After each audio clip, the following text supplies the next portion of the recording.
Hi పిల్లలు, అందరూ బాగున్నారు కదూ? నూతన సంవత్సరంలో జీఎల్ఎం వీబీఎస్ ద్వారా ఈ విధంగా మిమ్మల్ని కలుసుకోవడానికి దేవుడు సహాయం చేశారు పిల్లలు. అందుని బట్టి దేవునికి ఎంతగానో వందనాలు చెల్లిస్తుంటున్నాను. ఈ సమయంలో మనం చిన్న ప్రార్థన చేసుకొని దేవుని సహాయం కోరుతూ మనం ముందుకెళ్ళిపోదాం పిల్లలు. పిల్లలు మన ఇంట్లో మనకంటే పెద్దవాళ్ళు, అన్నలే కానీ లేదంటే మన పేరెంట్సే కానీ మనకి ఏదైనా పని చెప్పారనుకోండి పిల్లలు, అప్పుడు మనం ఏం చేస్తాం? చక్కగా వాళ్ళు చెప్పిన పని చక్కగా చేస్తాం కదా పిల్లలు. అవును, మీరంతా మంచి పిల్లలు. అన్న వాళ్ళు కానీ పేరెంట్స్ కానీ చెప్పినప్పుడు చాలా చక్కగా చేస్తాం. ఆ విధంగా చేయడం వలన మన పేరెంట్స్ చాలా సంతోషపడతారు కదా పిల్లలు. అంతేకాదు పిల్లలు, మనం వాళ్ళ మాటకు విధేయత చూపిస్తే మనం వాళ్ళని గౌరవించినట్లు కదా పిల్లలు. అయితే పిల్లలు, ఈరోజు మీకు చెప్పాలనుకున్న విషయం ఏంటంటే, మన థీమ్ తెలుసు కదా పిల్లలు. ఈ యొక్క వీబీఎస్లో మన థీమ్ పేరు ఏం పేరు? క్రీస్తును గణపరచడం. మరి క్రీస్తును గణపరచడం గురించి ఈరోజు మనం నేర్చుకుందాం. క్రీస్తును మనం ఎలా గణపరచాలి పిల్లలు చెప్పండి. నేను చెప్తాను పిల్లలు. క్రీస్తుని ఏ విధంగా గణపరచవచ్చు అంటే, మనము పరిశుద్ధంగా జీవించడం ద్వారా దేవుని గణపరచవచ్చు. తర్వాత దేవునికి విధేయత చూపించడం ద్వారా మనం దేవుని గణపరచవచ్చు. దేవుని పరిచయం చేయడం ద్వారా దేవుని గణపరచవచ్చు. ఇంకా చాలా రకాలుగా మనం దేవుని గణపరచవచ్చు పిల్లలు. అయితే పిల్లలు, దేవుని పరిచయం అనేది చాలా ప్రాముఖ్యమైనది పిల్లలు. ఈ ప్రపంచంలో అన్నిటికంటే ముఖ్యమైన పని ఏదైనా ఉంది అని అంటే అది దేవుని పరిచయం చేయడమే, సువార్త అనేకులకు ప్రకటించడమే. అదే పిల్లలు. మీకు ఒక ఉదాహరణ చెప్తాను. మన రాష్ట్రంలో ముఖ్యమంత్రి గారు ఉన్నారు కదా. ఆ ముఖ్యమంత్రి గారి దగ్గర మనకు పని చేయడానికి మనకు అవకాశం వచ్చిందనుకో, మనకి ఎంత హ్యాపీగా ఉంటుంది కదా పిల్లలు. చాలా మనం గర్వంగా ఫీల్ అవుతాం. నేను ముఖ్యమంత్రి గారి దగ్గర పని చేస్తున్నాను అని చాలా గర్వంగా చెప్పుకుంటాం. కానీ అంతకంటే గొప్ప దేవుడైనటువంటి యేసు ప్రభు మనకు పని అప్పగిస్తే మనం ఇంకెంత ఫీల్ కావాలి పిల్లలు. భూమిని ఆకాశంలో సమస్తాన్ని చేసినటువంటి దేవుడు మనకు పని అప్పగిస్తుంటే మనం ఆ పని చేయడానికి మనం ఎంత గర్వంగా ఫీల్ కావాలి, ఎంత హ్యాపీగా ఫీల్ కావాలి కదా. అవును పిల్లలు, నిజంగా దేవుని పరిచర్య అంటే చాలా గొప్పది. అయితే పౌలు గారు ఒక మాట అంటున్నారు పిల్లలు. ఏమంటే, పౌలు గారు అనేక సంఘాలకు ఉత్తరాలు రాశారు కదా. అయితే ఉత్తరాలు రాస్తూ తను ఏమని పరిచయం చేసుకుంటున్నాడంటే, నేను దేవుని యొక్క దాసుడను, నేను క్రీస్తు దాసుడను లేదా క్రీస్తు పరిచారకుడును అని తను పరిచయం చేసుకున్నాడు పిల్లలు. అయితే ఇక్కడ పౌలు గారి జీవితాన్ని మనం గమనించినట్లయితే, పౌలు ఒకప్పుడు క్రైస్తవులని చాలా హింసించేవాడు పిల్లలు. చాలా వాళ్ళని బాధించేవాడు. చాలా వాళ్ళని పట్టుకుని చెరసాలలో వేయించి బంధించాలని చాలా చేసేవాడు పిల్లలు. మనకందరూ తెలుసు కదా పిల్లలు ఆ విషయాలన్నీ కూడా. అయితే దేవుడు తనతో ఒకరోజు మాట్లాడాడు పిల్లలు. మాట్లాడిన తర్వాత తన మనసును తను మార్చుకున్నాడు. తర్వాత ఒక నూతన వ్యక్తిగా తను మార్చబడ్డాడు.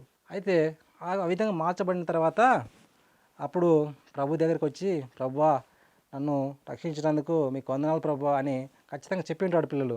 ఖచ్చితంగా దేవుని ఆడ గణపరిచి ఉంటాడు. అయితే పిల్లలు తను మారు మనసు పొందిన తర్వాత, ప్రభువా ఇప్పుడు నేను ఏం చేయమంటావు ప్రభువా అని మళ్ళీ దేవుని అడిగాడు పిల్లలు. అప్పుడు ప్రభు చెప్పాడనమాట, నీవు నా సువార్తను అనేకులకు ప్రకటించేవారిగా నువ్వు ఉండాలి అని తనకు ఒక పిలిపిచ్చాడు పిల్లలు. ఆ పిలిపిచ్చినప్పుడు పౌలు గారు నిజంగా తను అప్పగించుకున్నాడు పిల్లలు దేవునికి. అప్పగించుకోవడం అంటే మీకు ఒక ఉదాహరణ చెప్తాను. నా దగ్గర ఒక వస్తువు ఉందనుకోండి. ఆ వస్తువును వేరొక వ్యక్తికి నేను ఇచ్చాను అనుకోండి. ఇప్పుడు ఆ వ్యక్తికి నేను ఇచ్చిన తర్వాత ఆ వస్తువు నాదవుతుందా, ఇప్పుడు తీసుకున్న వ్యక్తిది అవుతుందా? ఖచ్చితంగా ఆయన తీసుకున్న వ్యక్తిదే అవుతుంది కదా. ఎందుకంటే నేను ఇచ్చేసాను, ఇంకా అది నాకు సంబంధం లేదు, ఇప్పుడు ఆయనది అవుతుంది కదా. అప్పగించుకోవడం అంటే ఇక్కడ పౌలు గారు కూడా క్రీస్తుకు అప్పగించుకున్నాడు. అంటే ఇప్పుడు తన ఆలోచనలు ఏముండవు, తన ఇష్టాలు ఏముండవు. ఇక ఏమున్నా కానీ కూడా దేవుని యొక్క చిత్తమే అక్కడ చేయాలన్నమాట. దేవుడు ఎక్కడికి వెళ్ళమంటే అక్కడికి వెళ్ళాలి, ఏ పని చేయమంటే ఆ పని చేయాలి, మరి తిరిగి రా అంటే తిరిగి రావాలి, అట్లనమాట. అలాగా అప్పగించుకోవడం అనమాట. అలా అప్పగించుకున్న తర్వాత ఇప్పుడు పరిచర్య చేయాలంటే, ఇప్పుడు రక్షింపబడడం బాగుంది, తర్వాత దేవుడు తనని పిలుచుకున్నాడు, అది బాగుంది, తర్వాత తను దేవునికి అప్పగించుకోవడం అది కూడా బాగుంది. ఇప్పుడు పరిచర్య చేయడం తెలియదే పౌలుకి. అప్పుడు మళ్ళీ దేవుని దగ్గరికి వెళ్ళాడు. అప్పుడు అరేబియా అనే ఎడారి ప్రాంతంకి వెళ్ళి అక్కడ 3 సంవత్సరాల పిల్లలు ప్రభు దగ్గర చాలా విషయాలు, చాలా సత్యాలు తెలుసుకున్నాడు ఆయన. అందులో ఒకటి చెప్తాను పిల్లలు, ఏంటంటే ప్రజలందరూ కూడా దేవుని యందు విశ్వాసం ఉంచి రక్షింపబడడం చాలా అవసరమైన విషయాన్ని తను తెలుసుకున్నాడు. అంతేకాదు, దేవుని దృష్టిలో ప్రతి విశ్వాసి కూడా సమానమే. కొంతమంది పేదోళ్ళు, కొంతమంది డబ్బున్నోళ్ళు, కొంతమంది తెల్లోళ్ళు, నల్లోళ్ళు, అలాంటి భేదాలు ఏమి కూడా దేవుని దృష్టిలో లేవు పిల్లలు. అలాంటివి ఎన్నో సత్యాలు పౌలు తెలుసుకున్నాడు. తెలుసుకున్న తర్వాత ఇప్పుడు పరిచయం చేయడానికి చాలా సిద్ధంగా ఉన్నాడు, ఆసక్తికరంగా ఉన్నాడు పిల్లలు. అయితే పౌలు గారు పరిచయం చేయడానికి వెళ్తున్నారు. ఎక్కడికి వెళ్తున్నారంటే, క్రైస్తవులని మొట్టమొదటిగా ఎక్కడైతే హింసించాడో, ఎక్కడైతే బాధించాడో ఆ ప్రాంతానికి వెళ్తున్నాడు పిల్లలు. ఇక్కడ చూడండి, ఒకసారి ఫ్లాష్ కార్డ్ చూడండి. ఇక్కడ పౌలు గారు కనపడుతున్నాడా, మీకు కనిపిస్తున్నాడా? ఇక్కడ ఒకసారి చదవండి, పైన ఏముంది? పరిచర్య అని ఉంది కదా. అవును, ఇక్కడ పౌలు గారు ఇక దేవుడు చెప్పిన ప్రాంతానికి పరిచర్య కోసం వెళ్తూ ఉన్నారు. అక్కడికి వెళ్ళిన తర్వాత దేవుని సువార్తను చాలా చక్కగా బోధిస్తున్నాడు. అయితే ఆయన బోధిస్తున్నప్పుడు చాలామంది వింటున్నారు. క్రీస్తుకు విరోధులు ఉన్నారు అక్కడ, క్రీస్తుని ద్వేషించే వాళ్ళు ఉన్నారు. అప్పుడు వాళ్ళందరూ ఏం చేస్తారంటే పౌలు యొక్క మాటలు వింటున్నారు, కోపం తెచ్చుకుంటున్నారు. పౌలు ఇక్కడికి వచ్చి సువార్త ఎత్తున్నాడా అని చెప్పేసి కోపడ్డారు. అంతేకాదు పిల్లలు, పౌలు రాని బయటికి రాని ఎట్లా వస్తాడో చూద్దాం, చంపేస్తామని చెప్పేసి చాలామంది అనుకున్నారు పిల్లలు. ఆ విషయం ఎవరికి తెలిసింది తెలుసా పిల్లలు? పౌలు యొక్క స్నేహితులకు తెలిసింది. అప్పుడు వాళ్ళందరూ ఏం చేశారంటే పౌలు దగ్గరికి వెళ్ళి ఇలా నువ్వు చంపాలనుకుంటున్నారు అని వాళ్ళందరూ ప్లాన్ చేసుకున్నారు అని చెప్పేసి వాళ్ళందరూ మాట్లాడుకున్నారు పిల్లలు. మాట్లాడుకొని ఏం చేశారు తెలుసా? పౌల్ని తప్పించడానికి వాళ్ళందరూ ఏం ప్లాన్ చేశారని తెలుసా? ఎవరితో ఏం చెప్పొద్దండి.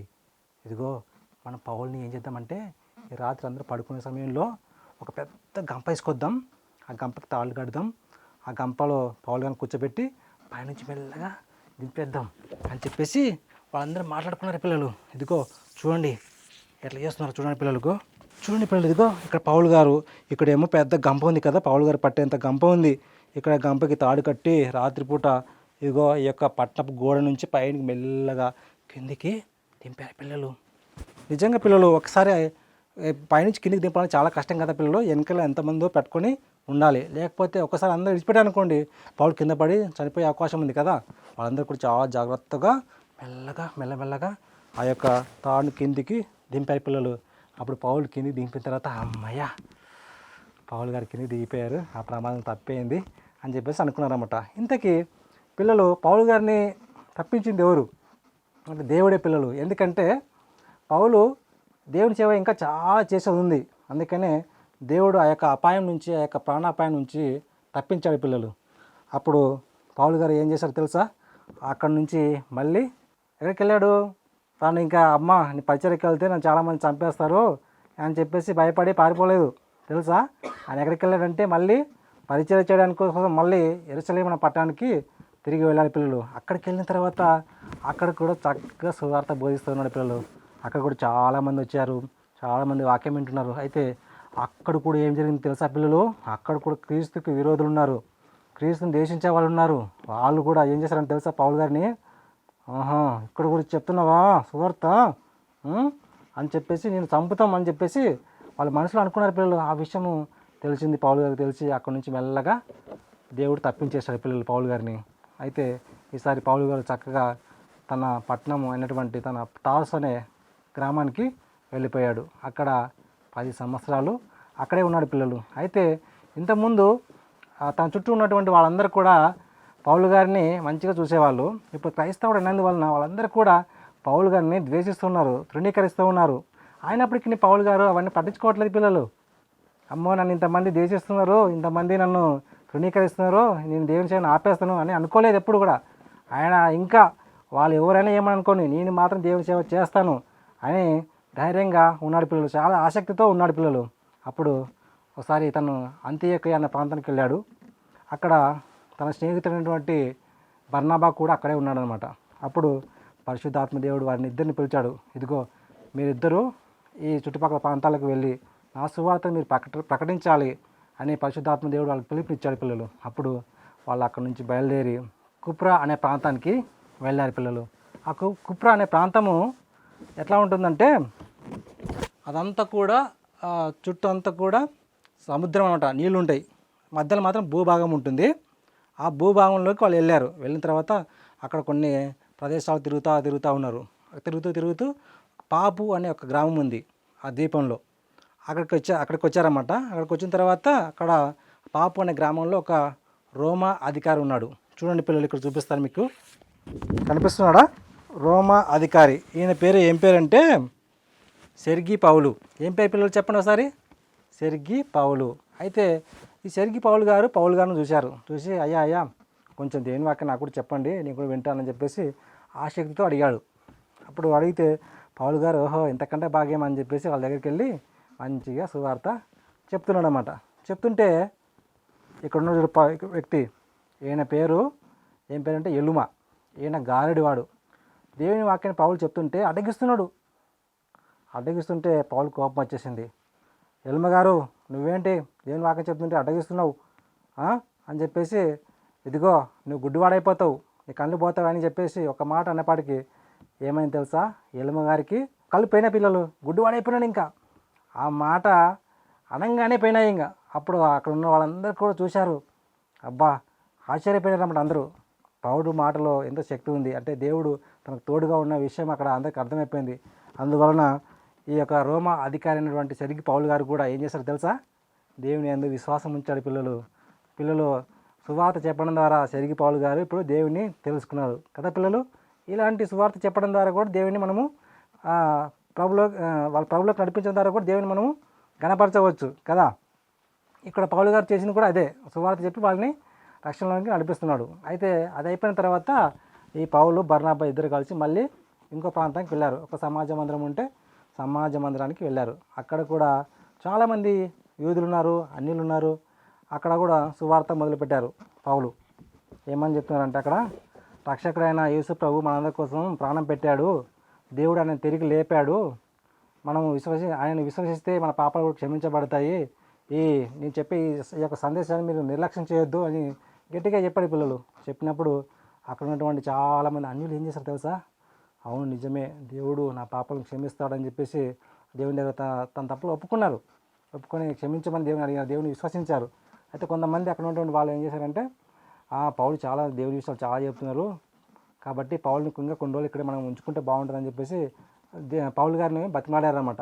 అయ్యా కొన్ని రోజులు మా దగ్గర ఉండయా, ఇంకా కొన్ని దేవుని విషయాలు చెప్పయ్యా అని చెప్పేసి అక్కడ పౌలు గారిని అడిగారన్నమాట. అడిగినప్పుడు పౌలు చాలా సంతోషపడి వాళ్ళకి ఇంకా అక్కడే కొన్ని రోజులు ఉండి దేవుని విషయాలు చాలా చెప్పారన్నమాట. అది చెప్తున్నప్పుడు చాలామంది ప్రజలు పౌలు యొక్క బోధకు ఆకర్షితులై ఆయన దగ్గరకు వచ్చారన్నమాట. అప్పుడు అక్కడ ఉన్నటువంటి యూదులు చూస్తున్నారు, అందరూ గమనిస్తూ ఉన్నారు. ఏంటి ప్రజలందరూ, ఈ పట్టణంలో ఉన్న ప్రజలందరూ కూడా పౌలు వైపు వెళ్తున్నారు, పౌలు బోధల వైపు తిరుగుతున్నారు అని చెప్పేసి వాళ్ళందరూ కలిసి ఏం చేశారంటే, పౌల్ని ఎలాగైనా సరే ఈ ఊరు నుంచి వెళ్ళగొట్టాలి, ఈ ఊళ్ళో అసలు ఉండనేయకూడదు. ఇక్కడ పౌలు గారు లోపల ఉన్నారన్నమాట, ఈ మధ్యలో ఉన్నారు. అయితే ప్రజలందరూ కూడా ఆయన మాట వినడానికి అక్కడికి వెళ్ళారన్నమాట.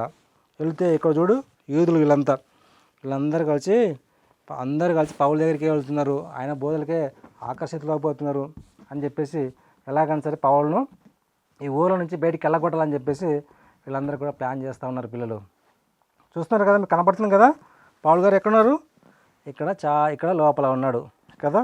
ప్రజలందరూ కూడా ఆయన మాటలు వింటున్నారు. ఇక్కడేమో యూదులు కుట్ర చేశారు పిల్లలు. అయితే పౌలు గారు వాళ్ళతో అంటున్న మాట ఏంటంటే, సువార్త మొట్టమొదటిగా మేము మీకు చెప్పడానికి వచ్చాం, కానీ మీరు నిరాకరిస్తున్నాం సువార్తని, కాబట్టి మేము అన్నలకు చెప్తున్నాం అని చెప్పేసి గట్టిగా చెప్పినప్పుడు వాళ్ళు ఇంకా కోపం వచ్చింది. వాళ్ళకి యూదులకి కోపం వచ్చి, మాకెదురు చెప్తావు నువ్వు అన్నట్టుగా గట్టి కోపపడి పౌలు గారిని బర్నబా గారిని ఇద్దరిని బలవంతంగా వాళ్ళని ఆ పట్టణం నుంచి ఈడ్చుకుంటూ వెళ్ళి బయట పడేశారు. పిల్లలు చూడండి, పిల్లలు దేవుని పరిచయం చేయడానికి వెళ్తే అలా చేశారు. అయినప్పటికీ పౌలు గారు, అయ్యో నాకు ఇలా జరిగింది కదా, నన్ను చంపడానికి చూస్తున్నారు, నాకు ఈ శ్రమలు అన్నీ వస్తున్నాయి, నన్ను బయటని తరిమేస్తున్నారు అని చెప్పేసి ఎప్పుడు కూడా బాధపడలేదు. పిల్లలు నిరుత్సాహపడలేదనమాట పౌలు గారు. అక్కడ నుంచి మళ్ళీ బయలుదేరి లుస్త్రా అనే ప్రాంతానికి వెళ్ళారు. పిల్లలు ఆ ప్రాంతం అంతా కూడా బహు విగ్రహారాధన, ఎవరు చూసినా జీవం లేని వాటికే మొక్కుతున్నారు. అలాంటి ప్రాంతానికి వెళ్ళిన తర్వాత అక్కడ ఒక కుంటివాడు ఉన్నాడనమాట, పుట్టుకతో కుంటివాడు, కాళ్ళు లేవు, పాపం చాలా ఇబ్బందిలో ఉన్నాడనమాట. అప్పుడు పౌలు గారు ఆ యొక్క కుంటివాడిని చూసి, ఇదిగో నువ్వు యేసుక్రీస్తు నామంలో నువ్వు నడువు అని తను లేపాడనమాట. లేపిన తర్వాత ఆ కుంటివానికి తెలుసా, మెల్లగా ఇట్లా లేస్తూ ఉన్నాడు. అందరూ చూస్తూ ఉన్నారు పిల్లలు. ఆ కుంటివాడంతా కూడా బాగా అయిపోయినాడు, మంచి కాళ్ళు వచ్చేసినాయి. వాళ్ళందరూ కూడా ఆశ్చర్యపోతున్నారు, అయ్యో పౌలు ఆ కుంటివాడిని బాగా చేశాడు అని చెప్పేసి అనుకున్నారు. కానీ అక్కడ బాగా చేసింది ఎవరు, దేవుడు చేశారు కదా పిల్లలు.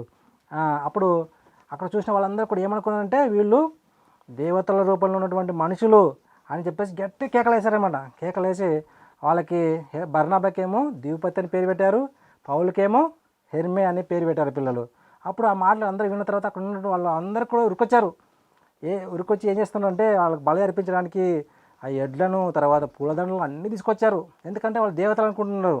అప్పుడు పౌలు గారు అందరూ చూసి వాళ్ళ అంగీలు చింపుకొని, అయ్యో ప్రజలారా, మేము దేవతలం కాము, మనుషులమే, మేము మీలాంటి వారమే, మీరు జీవం లేని వాడికి పూజిస్తున్నారు, వాటిని పూజించకూడదని చెప్పడానికి మేము వచ్చాము అని వాళ్ళు గట్టిగా చెప్తున్నారు. పౌలు బర్నబా వాళ్ళు చెప్తుంటే వాళ్ళు అసలు వినట్లేదు. ఇంకా అట్లే పూజించడానికి వస్తుంటే ఇంకా చాలాసార్లు పౌలు బర్నబాలు వాళ్ళకి అర్థమయ్యే రీతిలో చెప్పారు పిల్లలు. చెప్పిన తర్వాత చాలాసేపు వాళ్ళు అర్థం చేసుకున్నారు. ఆ తర్వాత చాలామంది యూదులు ఏం చేశారంటే, ఇంకా పౌలును ఇట్లా వదిలేస్తే ఇక చాలామందిని తన వైపు ఆకర్షించుకుంటాడు, దేవుని వైపు తిప్పేస్తాడు, ఇంకా ఎలాగైనా సరే పౌలును చంపించాలని చెప్పేసి కొంతమంది యూదులని శత్రువులను ఏర్పాటు చేసుకున్నారు పిల్లలు. వాళ్ళని ఎలాగైనా సరే పౌలుని చంపాలని చెప్పేసి చెప్పినప్పుడు వాళ్ళందరూ కలిసి ఏం చేశారంటే పెద్ద పెద్ద రాళ్ళు తీసుకొని పౌలుకేసి కొట్టారు పిల్లలు. కొడితే పౌలుకి ఇదంతా బ్లడ్ వచ్చేసింది. ఇంక కింద పడిపోయాడు పిల్లలు, ఇంకా లేవలేకపోతున్నాడు. అప్పుడు వాళ్ళందరూ అక్కడ యూదులు అందరూ చూసి, ఆహా పౌలు చనిపోయినాడు అనేసి వాళ్ళు అనుకున్నారు. ఇక అనుకొని పౌలుని తీసుకొచ్చి ఆ ఊరు బయట పడేశారు పిల్లలు. పడేసిన తర్వాత ఒకరోజు అయిపోయింది. ఇక పౌలుకు కొంచెం మేలుకో వస్తుంది. ఎందుకంటే దేవుడు తనకు తోడుగా ఉన్నాడు కదా. ఆ దెబ్బలు తగిలినప్పటికీ దేవుడు తనకు తోడుగా ఉన్నాడు, సహాయం చేసినాడు కనుక మళ్ళీ తిరిగి లేచాడు పిల్లలు. లేచి చూసుకుంటే తనకు దెబ్బలు ఉన్నాయి. అయితే ఆ దెబ్బలు ఉన్నాయి కదా, నాకు పరిచర్యకి ఎందుకు వెళ్ళాలి, ఇంటికి వెళ్తే బాగుంటుంది అని అనుకోలేదు పిల్లలు. మళ్ళీ అక్కడ నుంచి దెర్బే అనే ప్రాంతానికి మళ్ళీ పరిచర్య చేయడానికి వెళ్ళాడు పిల్లలు. చూడండి పిల్లలు, పరిచర్య అంటే ఎంత ప్రేమనో పౌలు గారికి కదా. మనమైతే ఆ పరిస్థితిలో ఉంటే చేయగలమా?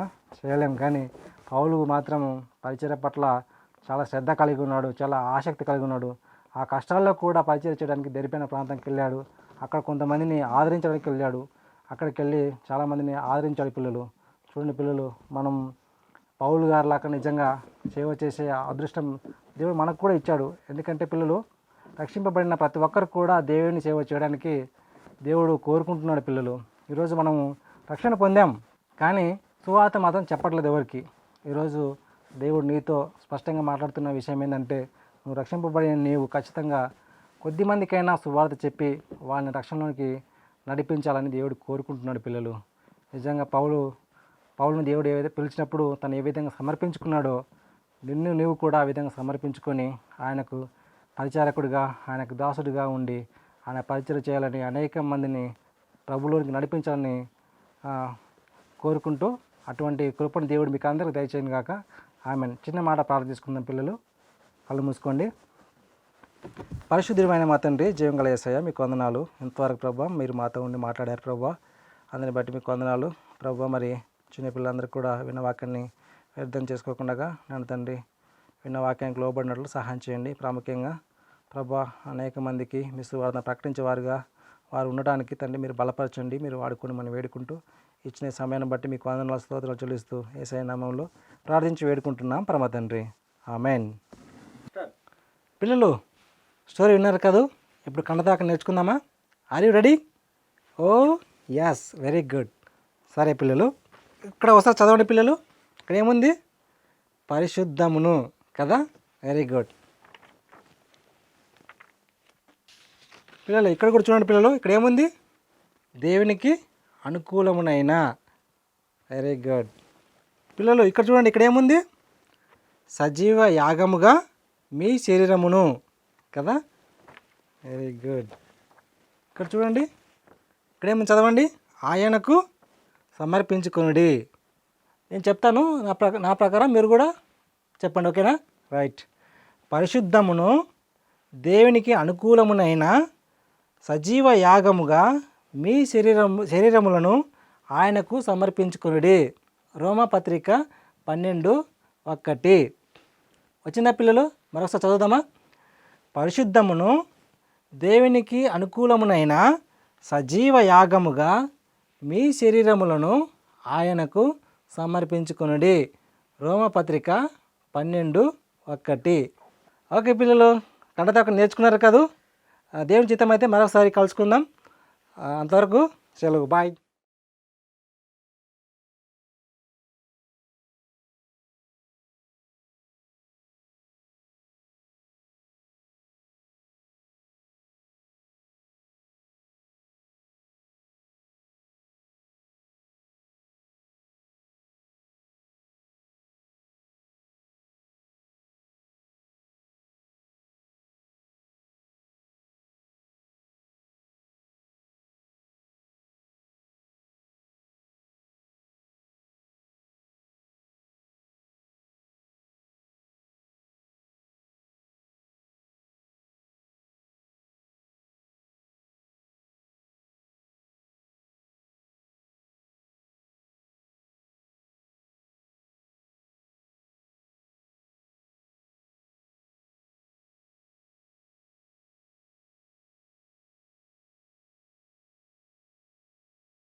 వాక్యం యొక్క రిఫరెన్స్ ఉంది రోమ 12:1. సాధారణంగా వాక్యం అయిపోయిన తర్వాత ఇక్కడ పెడతాం కనుక మరి అక్కడ కాకుండా ఈ పక్కన మనం అతికిస్తాం. ఆ తర్వాత స్టార్, ఈ సన్ను మనము ఈ మేఘము క్రింద పెట్టడానికి ప్రయత్నం చేద్దాం పిల్లలు. తర్వాత